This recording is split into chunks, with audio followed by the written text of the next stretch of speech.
Plano ng Department of Transportation na i-post ang pangalan ng mga mahuhuli nilang pasaway na driver. Agree kaya dyan ang mga motorista? Live mula sa Quezon City, may unang balita si James Agustin. James, anong sabi ng mga nakausap mo? Ivan, good morning. Pabor naman yung mga nakausap ko mga motorista, maging mga pasahero ng papublikong sasakyan. Doon sa plano ng Department of Transportation na pagsasapubliko sa mga pangalan ng mga abusado at pasaway na driver. Sabi ng DOTR, pinag-aaralan pa raw nila yung legalidad sa pagpapatupad nito. Lahat na yata ng klase ng pasaway at abusadong motorista nakita na raw ng taxi driver na si Ronald sa 2 dekada niyang pagbiyahe sa lansangan. Ang motorcycle rider na si Domingo, nalagay na raw sa alanganin ng buhay dahil sa mga abusadong driver ng pampublikong sasakyan. Ang Department of Transportation, pinag-aaralan ng pagsasapubliko ng mga pangalan ng mga abusadong driver, lalo na yung matindi ang paglabag sa batas trapiko. Ipapublish namin ang mga pangalan, pinag-aaralan na namin ngayon yan. Para lang matuto.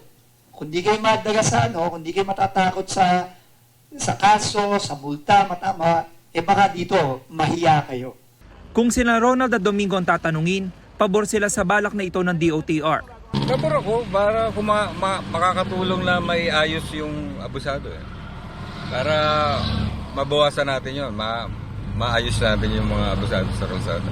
Pwede po. Para pulutan ng aral ng mga ibang motorista. Ganyan din ang tingin ng jeepney driver na si Carlito.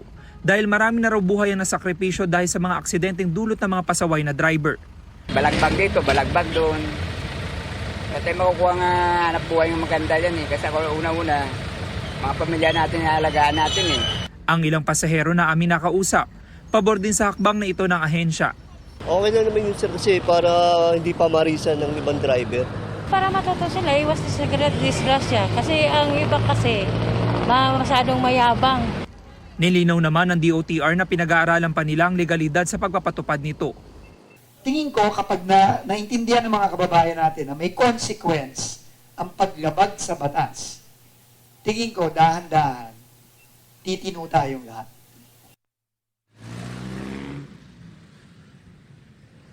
Samantala, Ivan, ito yung sitwasyon dito sa bahagi ng PhilCoa sa Commonwealth Avenue. Marami-rami yung mga pasahero na naghihintay ng masasakyan ngayong pasado alas 7 ng umaga. Punuan na rin kasi ilang mga papublikong sasakyan pagdating dito sa lugar. Silipin naman po natin yung lagay ng trapiko dito sa Commonwealth Avenue. Westbound po ito, nakikita nyo mga sasakyan na patungo sa Elliptical Road. Unti-unti na po dumarami yan at sumisikip na yung daloy ng trapiko dito sa lugar. Pero doon sa eastbound lane na patungo naman sa area ng Fairview ay maluwag ang traffic situation ngayong umaga.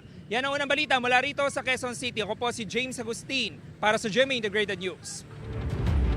Kapuso, huwag magpapahuli sa latest news and updates. Mag-iuna ka sa balita at mag-subscribe sa YouTube channel ng GMA Integrated News.